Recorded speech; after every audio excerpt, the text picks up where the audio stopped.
What's up, everyone?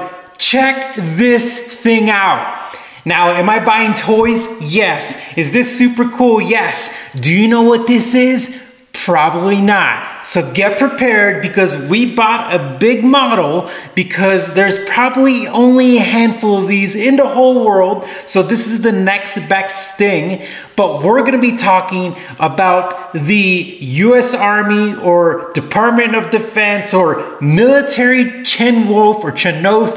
We don't know how to pronounce this, so we're going to go with Chenoth fast attack vehicle. So you guys better strap in because you guys are going to learn about this bad boy. A soldier once shared, I was 18 and I was assigned to Fort Lewis. When I arrived on base, I saw a dune buggy with full camo and 2 weapons mounted on it. My first thought was this was going to be a fun place. I called my brother who was in the Army and asked him if he got to drive dune buggies at Fort Stewart. He thought I was crazy. He said, dune buggies are not military vehicles. Little did he know, little did most people know, that this was a real cool and awesome piece of machinery that special operators used. It was 1979 when General Meyer, Chief of Staff of the Army, asked the 9th Infantry Division at Fort Lewis, Washington to develop, test, and deploy the new High Technology Light Division. Now, if you guys are familiar, Fort Lewis is a special operation hub. Fort Bragg and Fort Lewis are known to have all kinds of special operations, SF, Rangers, all kinds of craziness over there. Those are 2 cool bases to let you guys know. But apparently they were getting together a division and it included vehicles. So these vehicles needed to be quick to deploy, speedy over land, and they needed to achieve the short timeline of developing them, so they also had to build on existing platforms.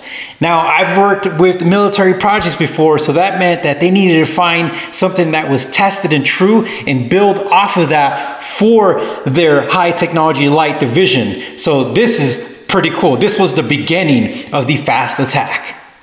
The buggies, fast attack vehicles, or FAVs, remember guys, the military loves their acronyms.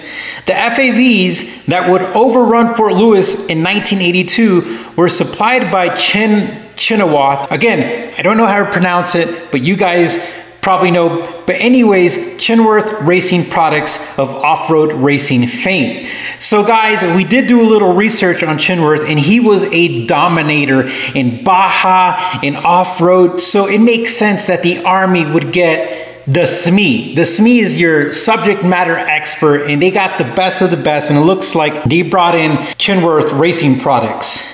According to fastattackvehicle.com, which is the mecca, the place to go to, the ultimate website about these vehicles. This guy or whoever runs this website is passionate.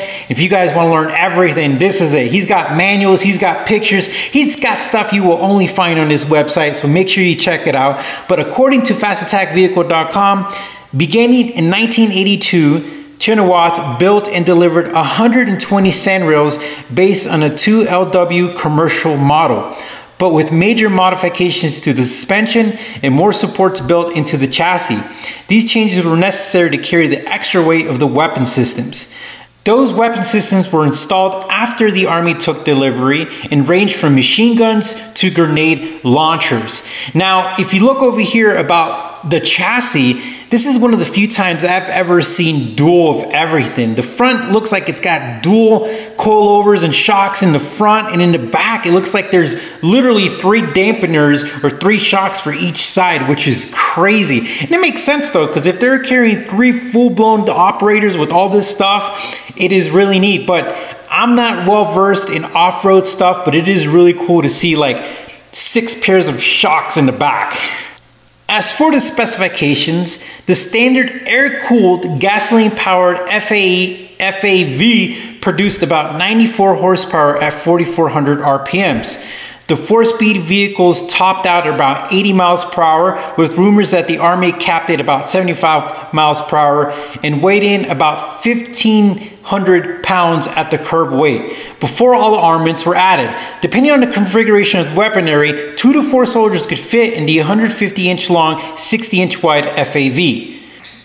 By all accounts, the FAV performed fantastically under all conditions except for mud and snow, where larger vehicles conquered the terrain. Even more, soldiers enjoyed being assigned to the FAV duty.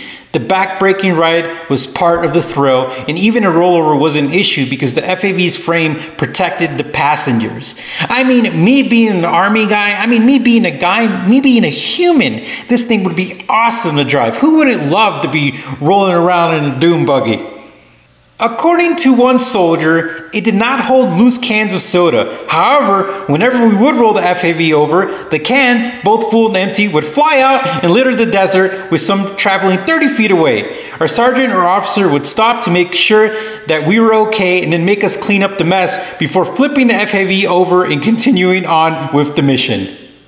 And of course, there was some issues, like lack of storage. But FAVs deployed to several missions from 1982 to 1986, when Congress removed funding from the program. Boo! Many FAVs were given to the Navy SEALs, who renamed them DPVs, or Desert Patrol Vehicles.